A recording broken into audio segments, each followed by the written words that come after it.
Hello everyone and welcome to my channel. Today we're going to be painting up the Magus from the Shadow Throne box set from the Gene Stealer cult. Now one thing I would like to say beforehand, this is the first GW model I've ever had that is actually defective. Now what I say by that is you see he has this like robe thing in front where there's these two things that go down that have like the Gene Stealer cult symbols at the bottom.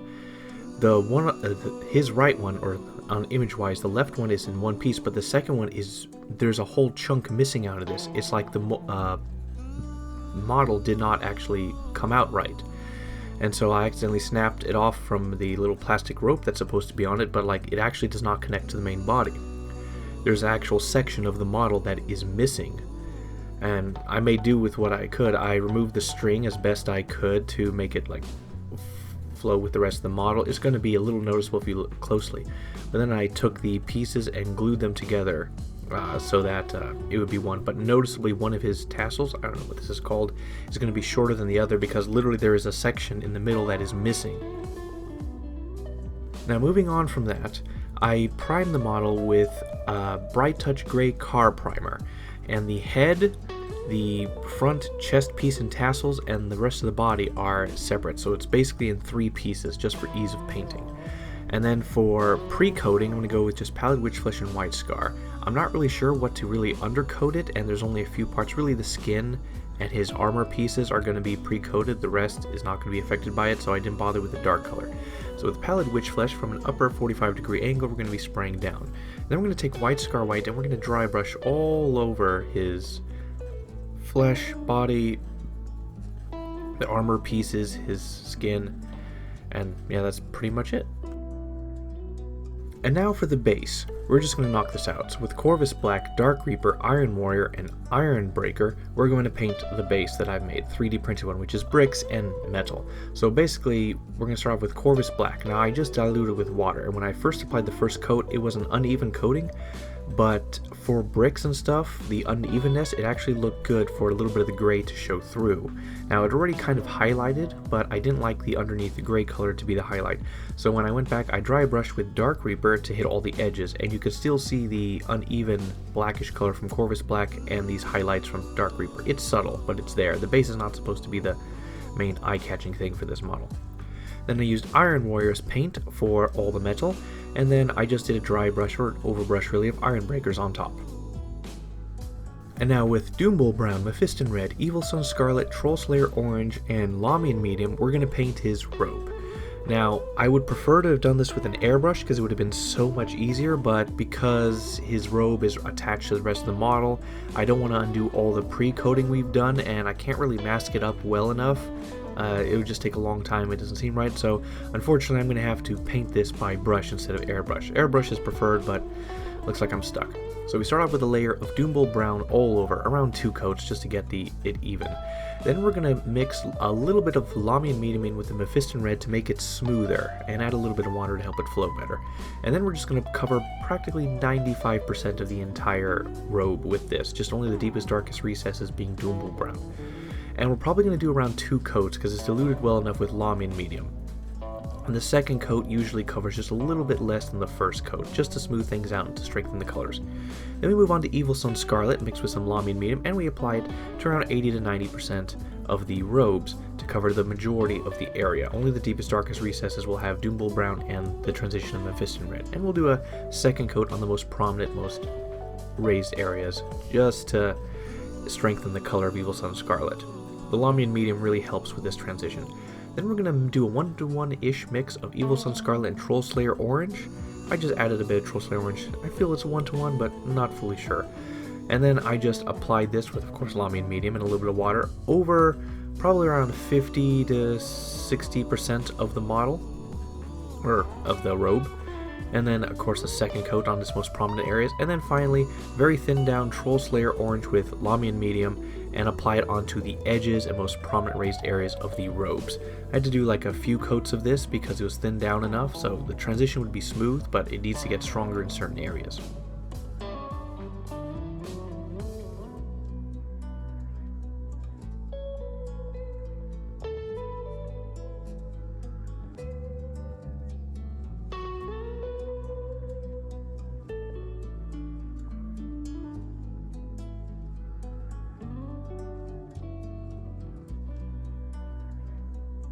And with Temple Guard Blue, we're going to paint the inside of his tassels. That's it.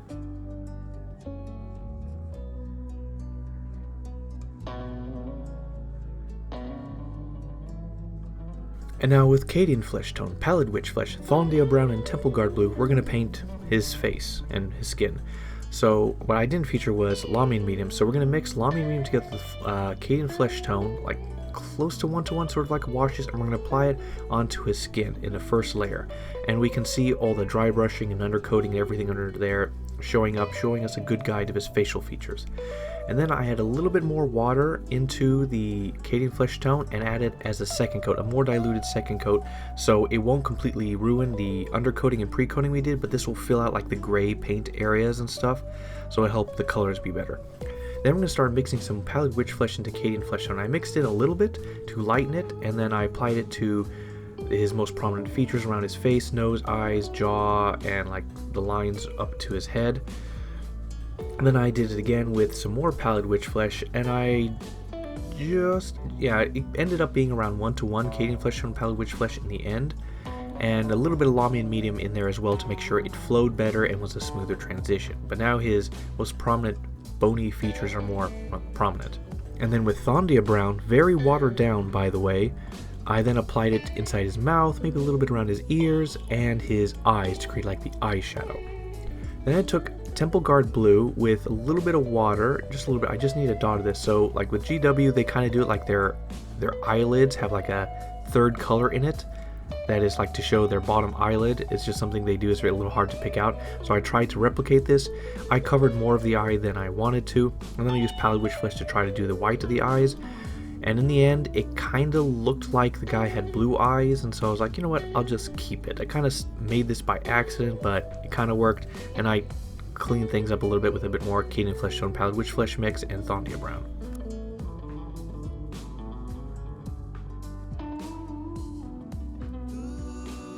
Alright, now we're going to try something. With Magus Purple and Lamian Medium, well, I've done this before, but like it's been a while. So this is a technique I learned from Duncan. Basically, I'm going to saturate a certain area with just Lamian Medium. Then I'm going to take a brush with the Magus Purple, and I'm going to tap into it, and the Magus Purple will flow in, and it'll be very dark towards where I put the brush initially, and then will spread out, and the color will spread out. So I do this to his forehead, the right and left side of his temple, and just under his high cheekbones. And it's okay. I learned from using it. It's a little too strong though. Magus Purple is a very light color, or not a very strong pigmented color, but it was still too strong for this. And then with Dawn Stone mixed with Lamian Medium, close to 1-to-1, and then I apply this onto his armor stuff and hat background thingy.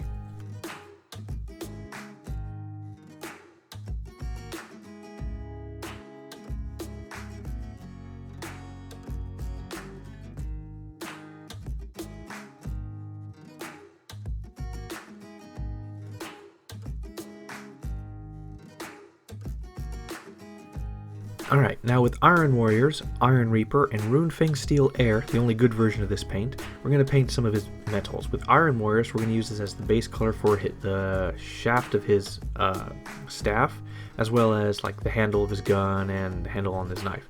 And then with Iron Reaper, we're going to paint the Gene Stealer symbol up top, as well as the highlights for the handles of his weapon, and like a straight line on the front part of his staff. Then with Runefang Steel Air, we're going to basically overbrush onto the Gene Stealer thing, icon, as well as the highlights on the handles of his weapons, and like a thin line of it onto his staff.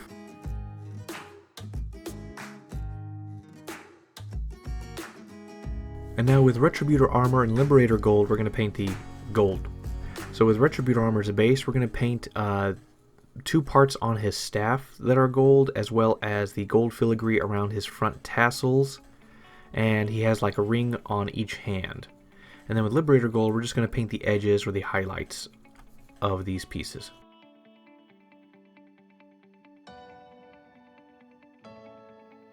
Now we're going to test something new. So with Vallejo's The Shifter's paint, this is a paint that can shift. This is a gold, gray, violet color. So you're supposed to paint this on like a glossy black I didn't really have a paint that could do that, so what I did was I had Runefang Steel Air onto the Gene Stealer Colt staff, his chest and stuff, and I applied basically 2 coats of the shifters to create a better looking gem. And it actually worked really well.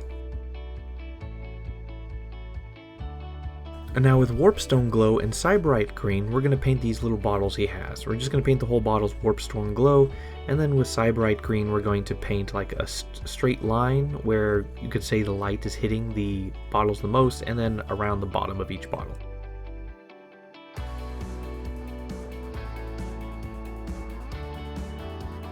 And now with Thondia Brown, Mornfang Brown, and Lamine Medium, we're going to paint his like leather pieces. So with Thondia Brown, we're going to paint the leather string that is there. I mean, it's broken off because of the defect of the model, and the pistol in the back. Then we're going to take Mornfang Brown and mixed like 1-to-1 with Lamine Medium, and we're just going to apply layers of this so that it's a smooth transition, maybe less than 1-to-1, so more Mornfang Brown than Lamine Medium. However, it didn't. I mean, it worked well in the end, but like for better transition, I probably should have done like a 1-to-1 with Mornfang and Thondia with some Lamine Medium, and then just added more Mornfang Brown into the mix until it transitioned. So it's passable, but it's not as highlighted. And now with some oil paints, some French Ultramarine, Lamp Black, and Burnt Sienna, we're going to add just a little bit of color to this. So with French Ultramarine, we're going to apply this to his front tassels, just so it can fill out the edges and add some depth. And then we're going to wipe away a little bit of the excess so that there's some little highlight in there. Then with Lamp Black, we're going to apply this wash to all of his gray and to the scepter he holds, the scepter top. And then we're going to wipe it away once it dries a bit with a little bit of help of a hair dryer, which will dry it a little bit, and then we'll just wipe out some excess. And then with Burnt Sienna wash, I apply it to the gold pieces to add some extra depth and wipe off the excess on the Tyranid symbols on there. I was going to apply this to the skin, but like I decided, nah, there's no need.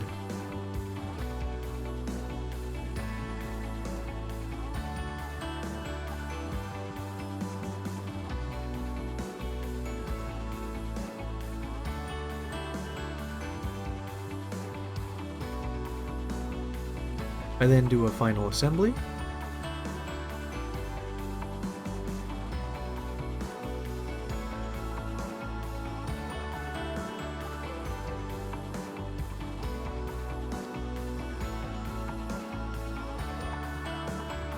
And then with AK Interactive Ultra Matte Varnish and Liquitex Gloss Varnish, we're going to seal the model. So AK Interactive Ultra Matte Varnish is going to go on all the skin, all the robes, and his armor stuff, because it's not metal. His scepter is basically going to be untouched. And then with Liquitex Gloss Varnish, we're going to apply it to the glass bottles he has.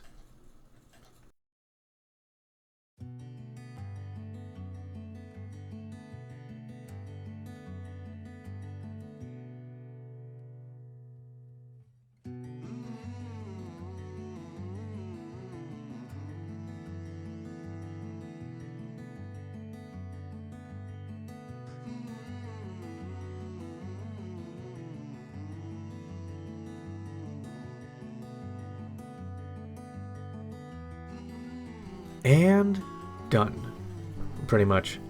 And yeah, I mean, overall it's okay. Alright, so there are a few things.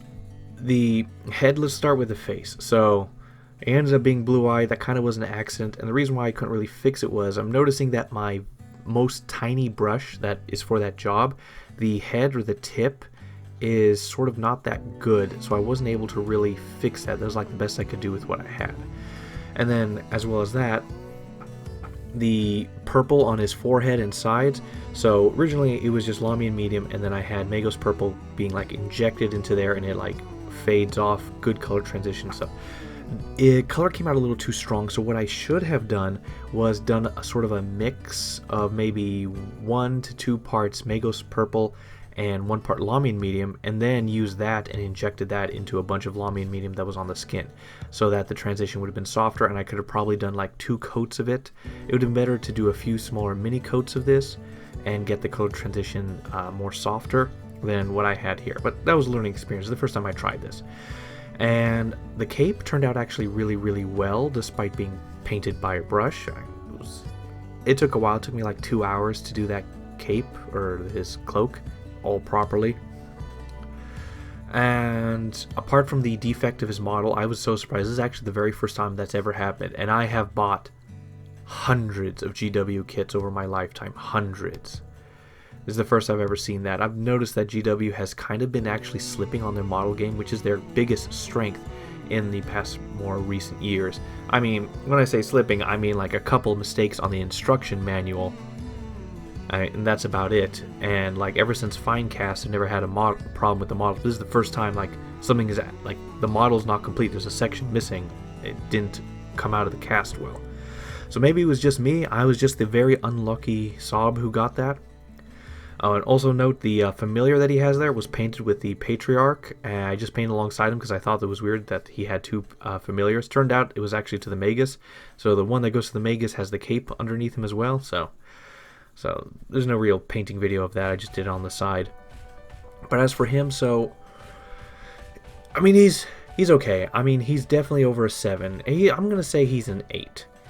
You know, the bases originally kind of fit that like part stone, part like metal stuff, but now they're not as good, I guess, overall in design. I guess the base actually, even though 3D printed and being unique, is kind of a detraction. I guess it's not one of the best designs I made.